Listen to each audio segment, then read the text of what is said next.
tarde quiero compartir el título del mensaje: Señales que predicen el alejamiento de Dios. ¿Cuáles son las señales que anticipan o presagian el alejamiento de Dios de una persona? Hay señales. Antes de que Dios abandonara a Saúl, había señales. Su vida daba señales. Y esas señales eran un indicativo de que iba derechito a perder la presencia.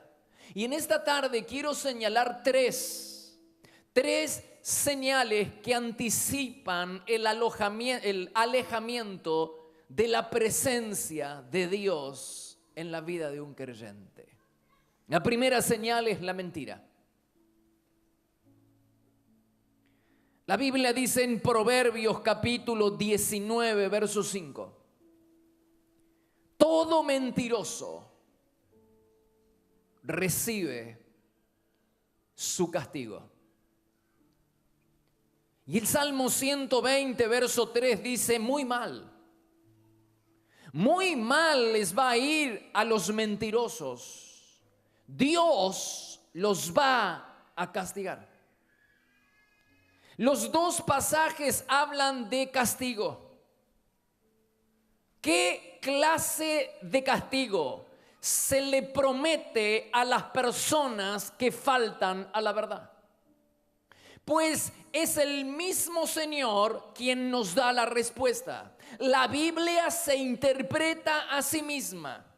Dice Apocalipsis capítulo 21, verso 8: a los mentirosos, dice el Señor, los lanzaré al lago donde el azufre arde en llamas, y allí se quedarán separados de mí para siempre. Advierte la expresión separados de mí para siempre.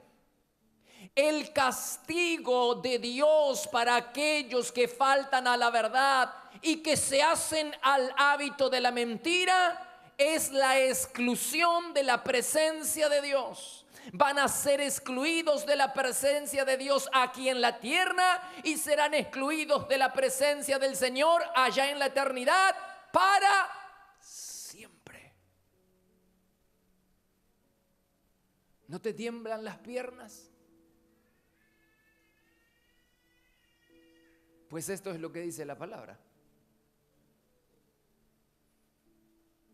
Y como si no fuera aterradora la sentencia, Apocalipsis capítulo 21, verso 27, hablando acerca de la nueva Jerusalén, de la ciudad celestial, del cielo, del paraíso, de como quieras llamarlo. La Biblia en Apocalipsis 21, 27 dice: no entrará en ella ningún mentiroso.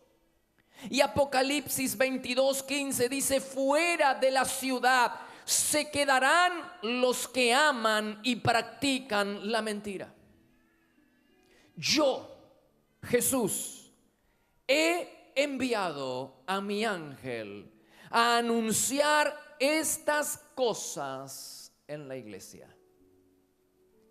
¿No es sorprendente que Dios se valiera de un ángel para hacernos saber a los creyentes, a la iglesia? ¿No es sorprendente de que Dios se valiera de un ángel para hacernos saber que los mentirosos quedarán excluidos de la presencia del Señor para siempre?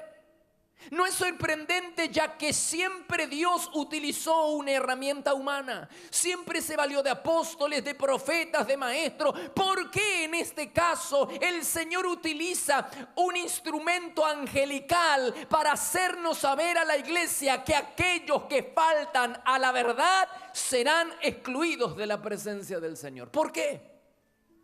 ¿Será acaso por la importancia del mensaje? ¿Será acaso porque Dios no quería poner en riesgo semejante mensaje, sea cual fuera Y basta de especulación. Lo importante es que la verdad, sin verdad no hay presencia. Y sin presencia no hay nada.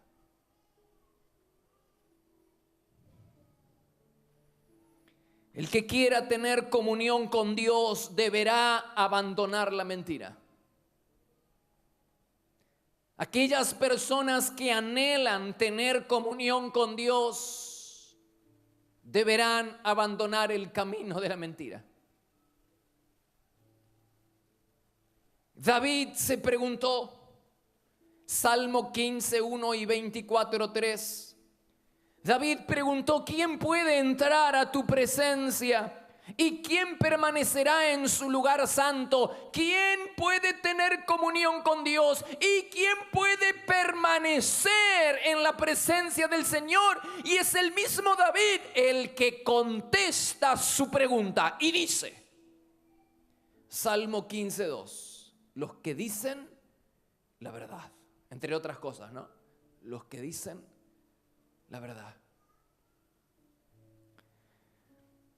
Proverbios capítulo 6, verso 16. Dice, el Señor aborrece la lengua que miente.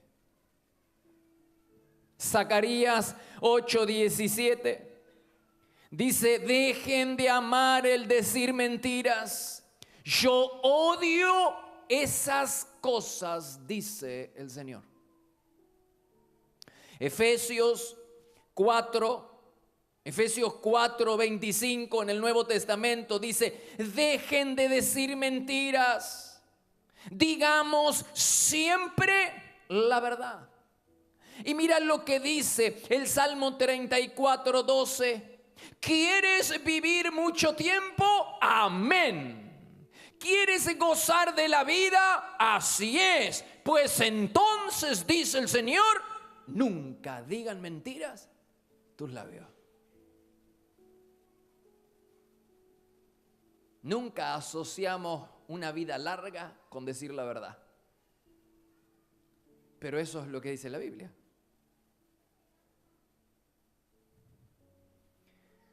El tema de la mentira es tan importante que Ananías y Zafira perdieron la vida, fueron cortados de la presencia de Dios por mentir.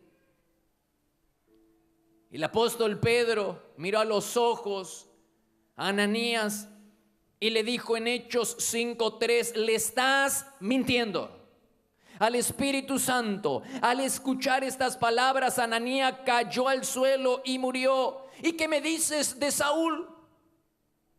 Saúl, una de las fallas de carácter más grande que tenía Saúl era la mentira.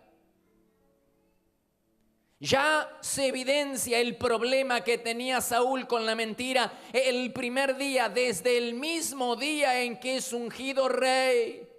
Ya se evidencia que este hombre tenía problemas con la mentira. Y el tío lo pone a prueba, y el mismo día en que es lleno del Espíritu Santo, el tío le pregunta qué es lo que le había dicho el profeta Samuel. Y él, en lugar de decirle toda la verdad, le oculta parte de la verdad. Y dice Primera de Samuel capítulo 10, verso 16. Saúl no le contó lo que Samuel le había dicho acerca del reino. Tiempo después, Saúl le miente a Samuel, el profeta. Ya tiene la desvergüenza de mentirle a su tío, pero ahora algo peor, le miente al profeta de Dios sabiendo de que este hombre venía de parte del Señor. Dios le había ordenado exterminar a los amalecitas, pero él no lo hace. Él deja con vida al rey y toma parte del botín. Entonces él viene y le dice a Samuel que había llevado a cabo la obra del Señor, mintiendo. Primera de Samuel 15:13 dice, ya cumplí con las órdenes de Dios. Entonces Samuel lo amonesta diciéndole, Primera de Samuel 15:19, ¿por qué no obedeciste al Señor? Pero si yo obedecí al Señor, insistió Saúl, cumplí la misión que él me encargó.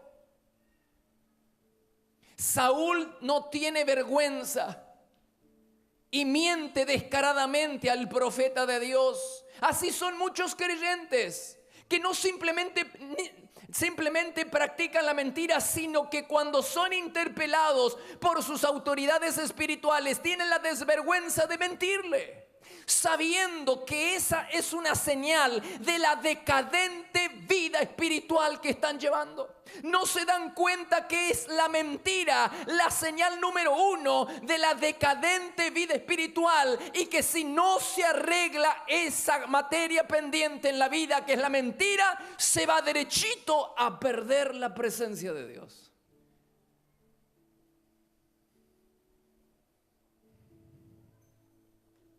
La única prueba inequívoca de que nuestro amor por Cristo va en aumento, la única prueba inequívoca de que estamos creciendo espiritualmente, no es si sabemos más de Biblia, no es si tenemos más seminario, no es si venimos más a la iglesia, no es si ofrendamos, no es si servimos, no es la única prueba inequívoca de que nuestro amor por Cristo va en aumento, de que nuestra vida espiritual va para arriba, es el alejamiento del pecado y el acercamiento a Dios.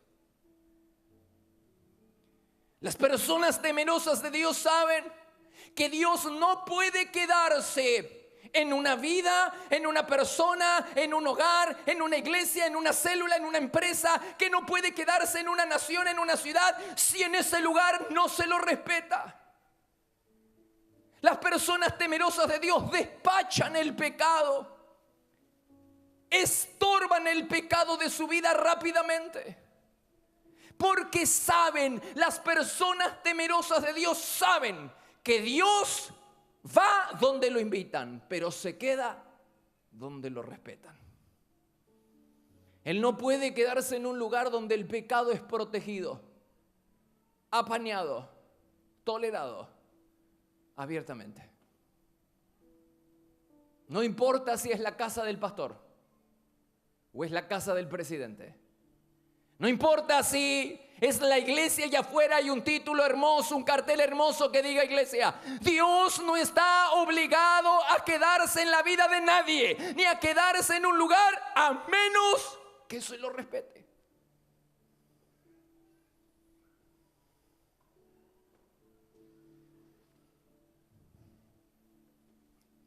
La pregunta que quiero hacerles con mucha humildad es esta: ¿tienes problemas con la mentira? Hay mucho en juego. Espero que te tiemble tu corazón, tus piernas y tu vida como me tiemblan a mí desde que recibí esta palabra en la semana. Porque esto de la mentira, hermanos, este es un problema de todos, ¿Tienes problemas con la mentira? ¿Serios problemas con la mentira? Quedarán separados de mí, por un ratito de tiempo. ¿Por cuánto? Para siempre. Separados de mí, para siempre. Y en definitiva fue lo que sucedió con Ananías y Zafira. Le estás mintiendo al Espíritu Santo. En definitiva fue lo que le sucedió a Saúl. La primera señal de que este hombre iba derechito a perder la presencia de Dios es que tenía problemas con la mentira y no lo resolvía. La segunda señal que predice el alejamiento de Dios de un creyente, de una persona, es la hipocresía. En 1 Samuel capítulo 15 verso 24, el propio Saúl dijo: tuve miedo del pueblo y por eso, temor del pueblo, temor de la gente. ¿Te suena? Y por eso, porque tuve miedo del pueblo, hice lo que ellos me pidieron, que no era obedecer a Dios. No era que el pueblo le pedía al rey que obedeciera a Dios. Lo que el pueblo le pedía era desobedecer a Dios.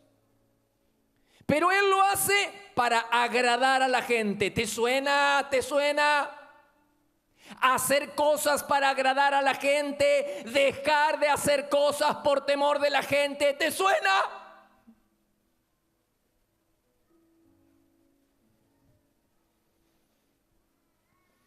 Dice Saúl, vuelvo a leerlo: tuve miedo del pueblo y por eso hice lo que ellos me pidieron. Entonces el profeta de Dios Samuel respondió: ya que tú rechazaste el mandato del Señor, Él te ha rechazado como rey de Israel. Entonces, observa cómo reacciona. Entonces Saúl volvió a implorar: al menos te ruego que me honres ante los ancianos de mi pueblo y ante Israel. Saúl acaba de recibir una profecía terrorífica. Dios acaba de declarar sentencia y dice: Dios te ha rechazado. Porque lo rechazaste a Él, Dios te ha rechazado. En lugar de buscar volver a ser confiable delante de Dios, en lugar de caer de rodillas, confesando su pecado, tratando de arreglar lo que el pecado rompió, lo único que le preocupa a Saúl es que Samuel no lo haga quedar mal delante de la gente, que lo honre delante de la gente y que no ventile el asunto de su pecado. ¿Te suena conocido?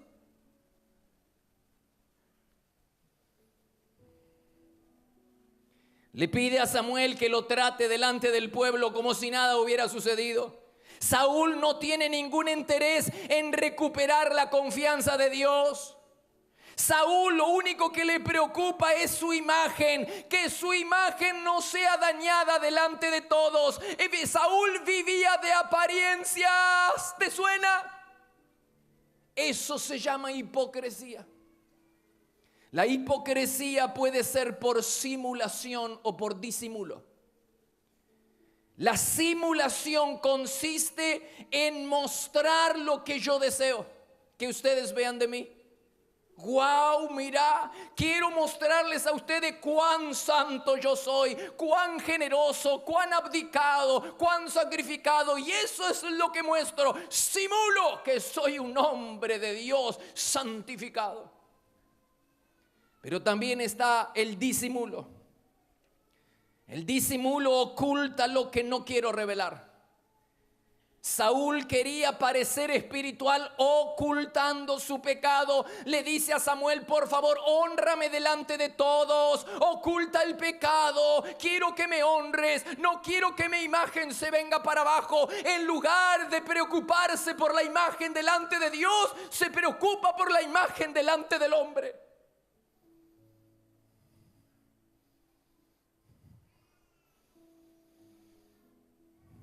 Coré en la Biblia es un caso. Él disimulaba su verdadero propósito. Ante el pueblo daba la impresión de estar interesado por el bienestar común. Pero ¿qué hace Moisés? Desenmascara su verdadero propósito. ¿No estás contento con ser un levita de Dios, con ser un escogido de Dios? ¿No estás contento con el trabajo que Dios te ha dado? ¿Que también aspiras al sacerdocio? ¿Aspiras al cargo que Dios no te ha dado? Él estaba disimulando su verdadero propósito, que era quedarse con el cargo de Moisés. En Mateo 6, Jesús da ejemplos de hipocresía. Los hipócritas ofrendaban con el único propósito de ser admirados por todos. Oraban largo para impresionar a los demás y con palabras rebuscadas para impresionar a la gente. Se mostraban miserables cuando ayunaban para ser respetados por el pueblo. Es que Jesús dijo en Juan 12:43 que existen personas que aman más el aplauso de los hombres que el aplauso de Dios. En Mateo 23:5 dice, se ponen a hacer buenas obras. ¿Para qué?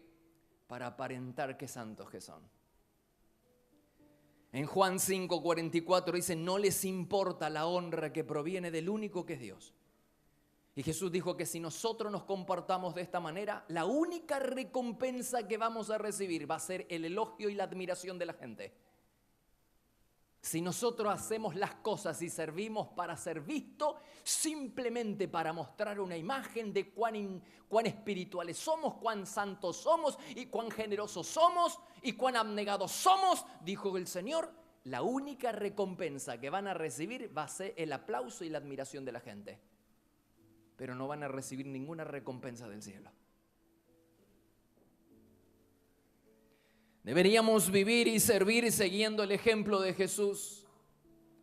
En Juan 5:41, Jesús dijo, la aprobación o desaprobación de ustedes no me significa nada.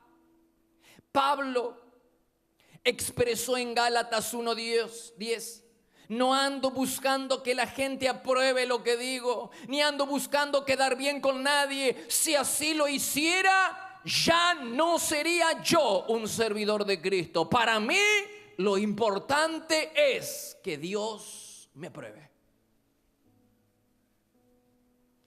Y en 2 Corintios 5:9 dice, nuestro único propósito es agradar ¿a quién? A Dios. Saúl estaba interesado en dar una imagen, que la imagen que él tenía delante del pueblo no se dañara. Y le implora al profeta que no ventile el asunto y que lo honre delante de todo el pueblo. En lugar de preocuparse, acaba de recibir una sentencia. En lugar de preocuparse para volver a ser confiable delante de Dios, el hombre lo único que le interesa es qué piensa la gente.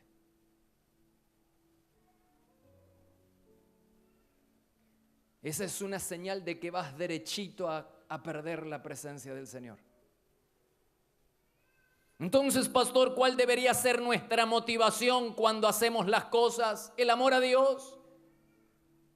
La única motivación que tenemos que tener cuando hacemos las cosas debe ser el amor a Dios, más inclusive que el amor a la gente. Por eso Jesús le dijo a Pedro, ¿me amas a mí más que a estos? ¿Quiénes eran estos? Los demás discípulos, la iglesia del Señor. ¿Me amas a mí más de lo que amas a la iglesia? ¿Me amas a mí más de lo que amas la obra? ¿Me amas a mí más de lo que amas tu ministerio? ¿Me amas a mí más de lo que amas tu trabajo? ¿Me amas a mí más de lo que amas tu familia? ¿Me amas a mí más de lo que amas tus ahorros? ¿Me amas a mí más de lo que más? Porque ahí está la motivación, amor a Dios. Cuidado con intentar servir a Dios apoyándonos en principios mundanos.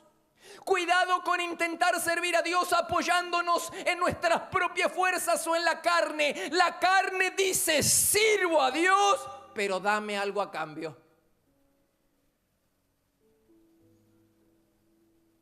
Dame algo. ¿Y qué es ese algo a cambio? Generalmente no es dinero. Los que servimos a Dios no es generalmente por dinero. Pero ese a cambio puede ser el aplauso de la gente. Puede ser la admiración del público. Puede ser el reconocimiento en los medios sociales. O lo más sutil, una reputación de santidad, de generosidad, de espiritualidad. Algo a cambio.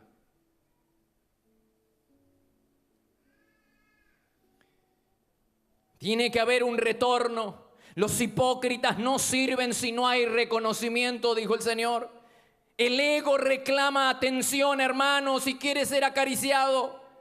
Y esa atención, esa recompensa, puede ser, insisto, una reputación de humildad, de generosidad, de espiritualidad.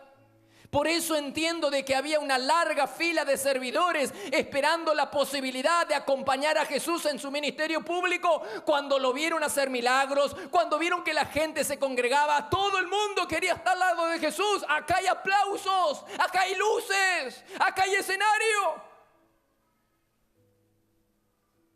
Pero ¿cuántos creen ustedes que estaban esperando a la carpintería, en las puertas de la carpintería de Jesús, para ser aprendices del maestro cuando él servía en el anonimato? ¿Cuántos? ¿Cuántos habrán estado esperando en la carpintería? Esa es la carne. Sirvo, pero quiero algo a cambio.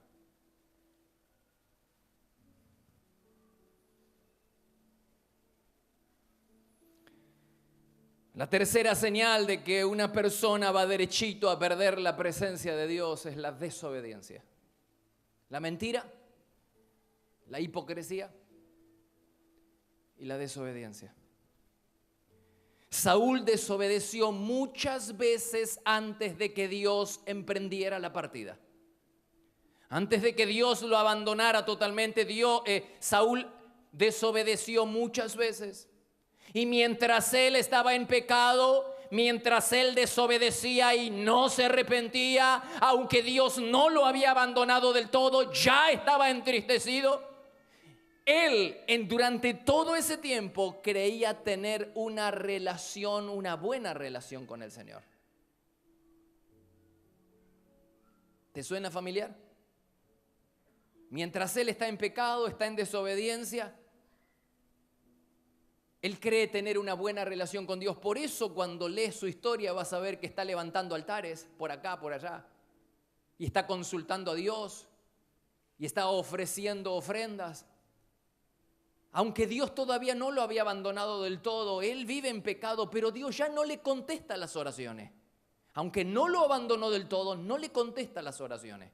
Y no le contesta las oraciones porque Saúl era un desobediente a repetición.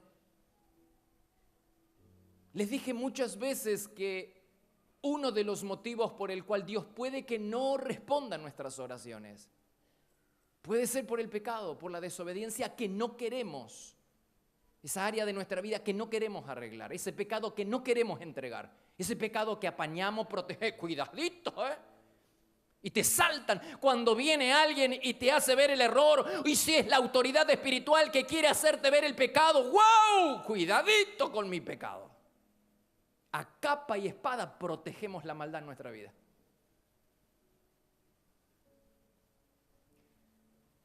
Ya Dios no le respondía a las oraciones a Saúl. Dice la Biblia en 1 Samuel capítulo 14, verso 37.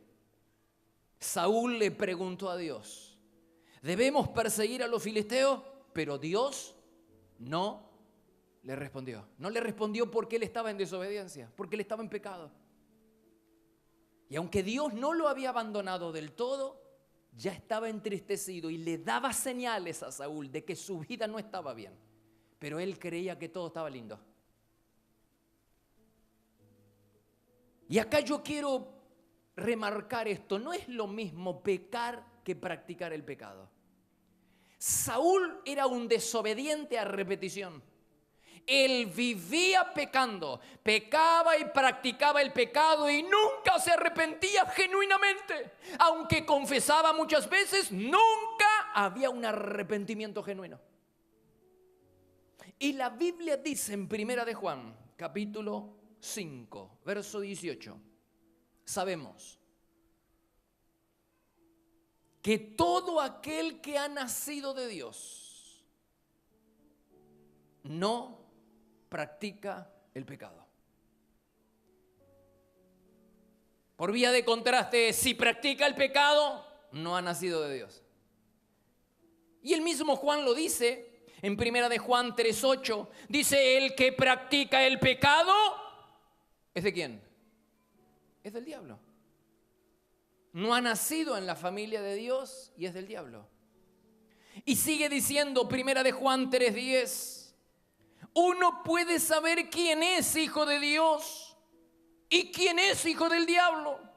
El que vive en pecado, el que practica el pecado, demuestra no pertenecer a la familia de Dios. El que practica el pecado es del diablo, y el que practica el pecado demuestra no pertenecer a la familia de Dios. Sabemos que el Hijo de Dios no practica el pecado. Hay que tener mucho cuidado, porque podemos ser engañados como lo fue Saúl.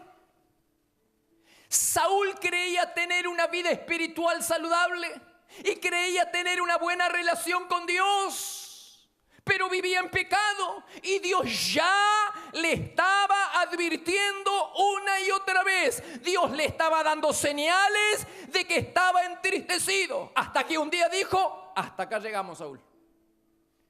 Y se apartó la presencia de Dios de su vida, y en su lugar vino un espíritu del diablo, enviado por Dios. Un espíritu atormentador, un espíritu maligno que Dios mismo le envió. Tenemos que tener cuidado, hermanos, porque nosotros, al igual que Saúl, hay muchos cristianos que viven en pecado, que practican el pecado y creen tener una relación con Dios. Y cuidadito con que usted vaya a cuestionar su vida espiritual. Se manifiestan, te saltan en la yugular. Porque ellos creen que porque sirven, porque ellos creen que porque componen canciones, porque ellos creen que porque son ministros de la palabra, porque ellos creen que porque son pastores, líderes, tienen una relación con Dios y viven en pecado, viven una doble vida. Según la palabra, no son hijos de Dios. Entonces, mi pregunta para aquellas personas que se enojan cuando se les cuestiona su vida espiritual viviendo en pecado, mi pregunta es: ¿cómo armonizan ustedes? Pero se los pregunto sinceramente, ¿cómo armonizamos el hecho de que una persona que vive en pecado, un creyente que vive en pecado, me diga que tiene una relación con Dios y que Dios le habla y que tiene encuentros profundos con el Señor? ¿Cómo armonizan ustedes? Quiero sinceramente, ¿cómo se armoniza el hecho de que me digan que tienen una relación con Dios viviendo una doble vida, cuando la palabra dice que el que practica el pecado es del diablo? Y sabemos que somos hijos de Dios porque no practicamos el pecado. Y que podemos distinguir entre un hijo de Dios y un hijo del diablo, porque los que viven en pecado, dice la Biblia, el que vive en pecado demuestra no pertenecer a la familia de Dios. ¿Alguien está mintiendo? O la persona que me dice que tiene una relación con Dios dice la verdad, entonces miente las Escrituras. ¿Alguien de los dos? ¿O es la Biblia o es la persona? Alguien está mintiendo. No se puede tener una relación con Dios mientras uno vive en pecado. El Espíritu Santo está entristecido y te da señales. Te está dando señales de que está triste. El tema es: ¿cuándo será el momento en el que Dios diga: basta, me voy? ¿Cuándo llega el momento en el que el Señor dice: emprendo la retirada? No lo sabemos. Pero aquellas personas que insisten en pecar sin arreglar cuentas con Dios, están caminando por la cuerda floja, y es mi deber decírselos. Están caminando derechito, derechito a perder la presencia de Dios. Quizás sería una muy buena ocasión para todos, no simplemente para aquellos que dicen tener una relación con Dios mientras viven en pecado, sino que quizás sea una muy buena ocasión para todos nosotros, la iglesia y los creyentes, evaluar nuestra salvación. Hasta esa profundidad estamos llegando en la palabra, que es hora de evaluar si realmente somos salvos. Es hora de evaluar si realmente hemos tenido un encuentro personal con el Señor. Porque hay quienes viven engañados creyendo que porque un día confesaron con sus labios que Jesucristo es el Señor y creyeron, simplemente creyeron que en la cruz el Señor había tomado su lugar, simplemente, y ahora viven como quieran. Dicen que tienen el cielo asegurado. Quizás sea el momento de reflexionar acerca de nuestra vida espiritual y de nuestra salvación. Pues la Biblia dice que uno puede saber quién es hijo de Dios y quién es hijo del diablo. El que vive en pecado, 1 Juan 3:10, el que vive en pecado demuestra no pertenecer, no ser un hijo de Dios. Demuestra no pertenecer a la familia de Dios. El que practica el pecado es del diablo, dice Juan. Quizás sería una muy buena ocasión todos, hermanos de corazón, ustedes, yo, todos, evaluemos nuestra salvación. ¿Hemos tenido un encuentro, hemos sido convertidos o estamos convencidos? ¿Tenemos una relación personal con Dios o creemos que la tenemos? ¿Es Dios el dueño absoluto de nuestra vida? Porque Saúl creía que tenía una buena relación con Dios. Viviendo en pecado, es que el pecado te enceguece. El hombre tenía un problema con la mentira y que no quería resolver. ¿Tienes un problema con la mentira? Resuélvelo ya. Resolvámoslo ya, porque ¿quién no tiene problema? Resolvamos el tema de la mentira, hermano. Y de la hipocresía. Hacer cosas por temor de la gente, dejar de hacer cosas por temor o para quedar bien. La hipocresía. Vender una imagen de que no somos. Servir por algo en cambio. Y la desobediencia. Saúl desobedecía una y otra vez. Hasta que un día el Señor dijo, se terminó. Y reemplazó el Espíritu de Dios que estaba en él. Léalo, léalo. Reemplazó el Espíritu de Dios que estaba en él por un espíritu maligno que Dios mismo le envió. Y lo atormentó durante toda la vida. Porque el hombre nunca quería arrepentirse. Nunca quería arreglar cuentas. Él quería vivir a su manera. Y Dios dijo, así no. Póngase de pie, por favor. Y cierra tus ojos un instante.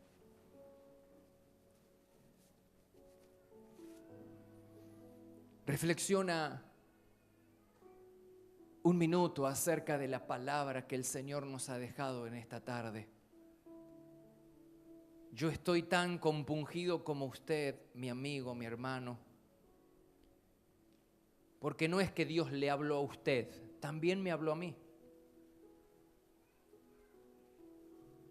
Y no importa si somos pastores, si no lo respetamos, Dios no se va a quedar. No importa si sea el pastor o los pastores de la iglesia, no importa. Hermanos, no importa. Saúl era el rey. Y era un rey elegido y ungido por Dios. Sin embargo, él tenía problemas con la mentira, con la desobediencia, con la hipocresía. Y Dios reemplazó su espíritu por un espíritu maligno. Y entró en un pozo depresivo. Recuerda que yo le dije la semana pasada que hay muchos casos de depresión que son el resultado de la desobediencia. Que nosotros buscamos una solución médica, una solución física a un problema espiritual. No digo que todos los casos de depresión, pero hay muchos casos de depresión entre el pueblo de Dios, entre los creyentes del Señor, que se debe pura y exclusivamente a la desobediencia, como Saúl. Y Saúl quería resolver su tema de locura y depresión con la musicoterapia. Había contratado los servicios de David y cuando David venía le tocaba música y entonces el espíritu malo lo apaciguaba, pero no le resolvía el problema. Así es cuando muchas veces nosotros tratamos de buscar una solución a un problema cuyo origen, cuya causa es espiritual y perdemos dinero y perdemos tiempo yendo de acá para allá. Cuando el problema de la depresión, locura en Saúl se hubiera resuelto si él se hubiera vuelto obediente. La desobediencia lo llevó a la locura, lo llevó a la depresión. La desobediencia hacía que Dios no le contestara. Y entonces él tuvo que ir a una adivina, como hacen muchas personas hoy en día que van a curanderos y quedan atados al infierno por el amor de Dios. Deja de ir a curanderos, hechiceros. Deja de visitar todas esas cosas que te atan al infierno y que no van a resolver tu problema. Acá hay una persona, una mujer. Acá hay una mujer que ha hecho pactos por su hijo.